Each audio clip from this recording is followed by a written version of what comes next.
So you've decided to go into business making your own products. How do you price them to capture the market, drive out the competition, and still make a profit? Melissa Clayter, president of Own Adventures, is here to help you find some answers. Thanks for coming on board today. Thank you for having me. Sharing a little entrepreneurial insight. So let's talk about pricing. This is a big issue that I would imagine a lot of folks don't give enough thought about when they want to run their own business. You know what? It is an issue that many entrepreneurs going into, whether you have a product or a service-based business, don't take into full consideration every component of pricing your goods or services. And when I say that, I mean, normally we think, okay, I want to make X amount of dollars. This is what my product is going to cost me. And we're not fully evaluating everything that is taken into account with the cost of goods sold. And I would imagine, too, it's hard to put a price on yourself when you have to sit down and say, how much am I really worth, my service or my goods? That's true. That's true. And I just from speaking of personal experience, I've had clients that, I was desperate. I wanted to, getting started. I wanted to take whatever business was coming my way. And so, I discount. So I'm busy. Well, inevitably, the one that I was making the least amount of money on ended up taking up the majority of my time, which is something that plagues a lot of entrepreneurs. And then you got to pay the bills. And you have to pay the bills. You got to pay the tax man, too. So what goes into arriving at the right pricing structure?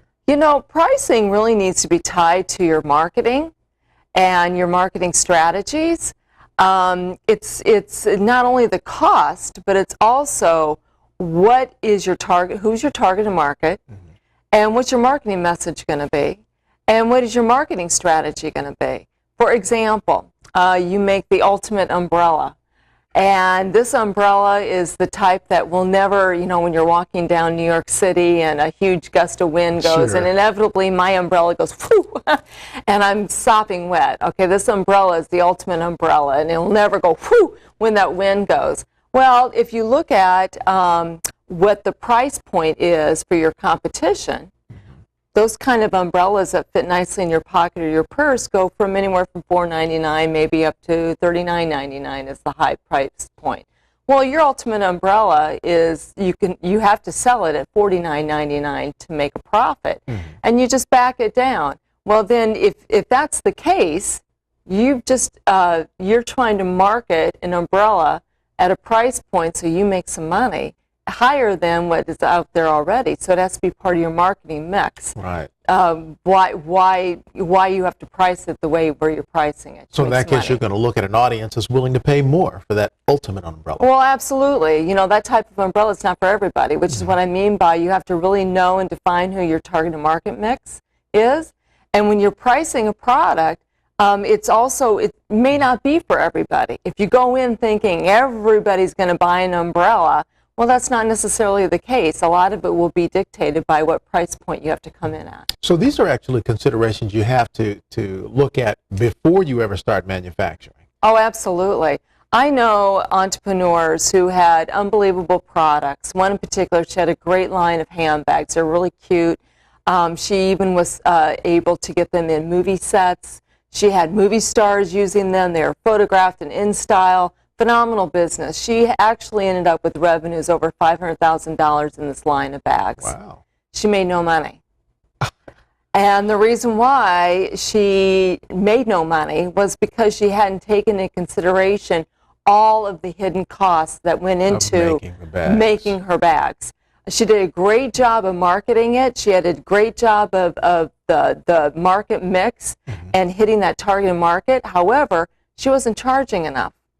And ultimately, all those hidden costs ate away at her revenues, and she ended up having to sell her license of that line of bags. Wow. So now I know you deal with a lot of female entrepreneurs. Yes. You've had some efforts focused exclusively on women.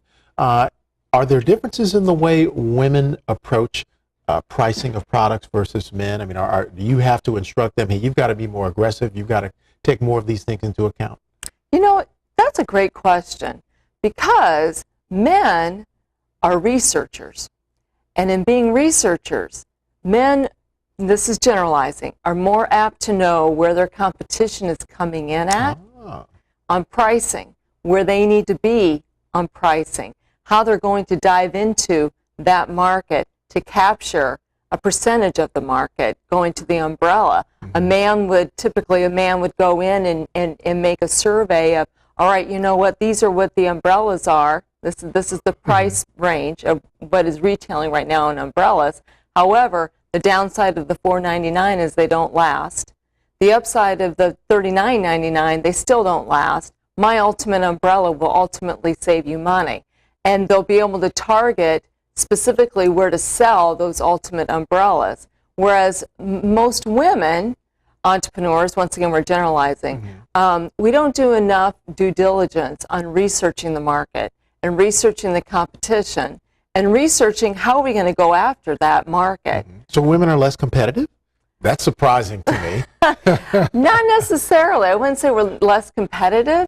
What we are is we're less likely to do a lot of due diligence in researching the information that we need to know, so we're making really great decisions in pricing policies for our businesses and our products. Interesting. What do you want to leave viewers with today? Are there some points that perhaps they can take away and say, okay, these are some things I need to consider?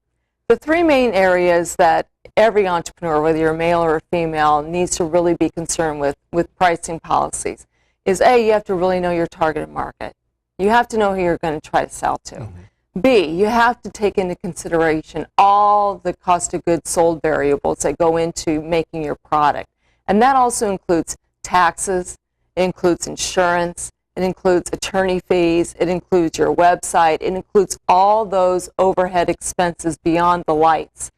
And then the third thing that you really have to be considerate of is your marketing mix message, your message that you're using has to be also congruent to your pricing structure and policy. You know, there's one thing we didn't cover, and that is there are a lot of immigrant families come to America, and the family is involved in the business. Are there costs associated with Cousin Ronnie and Uncle Joe and Aunt Sue who do all these little things that maybe they need to get paid for that they don't? Absolutely, and that's where a lot of entrepreneurs fall short, and women are this is an area where women really, this is the sweet spot of an issue. Because we have a tendency to incorporate a lot of family and friends and that type of thing into creating our product and even vetting our product. And we don't take into consideration, okay, now I'm growing and growing and growing.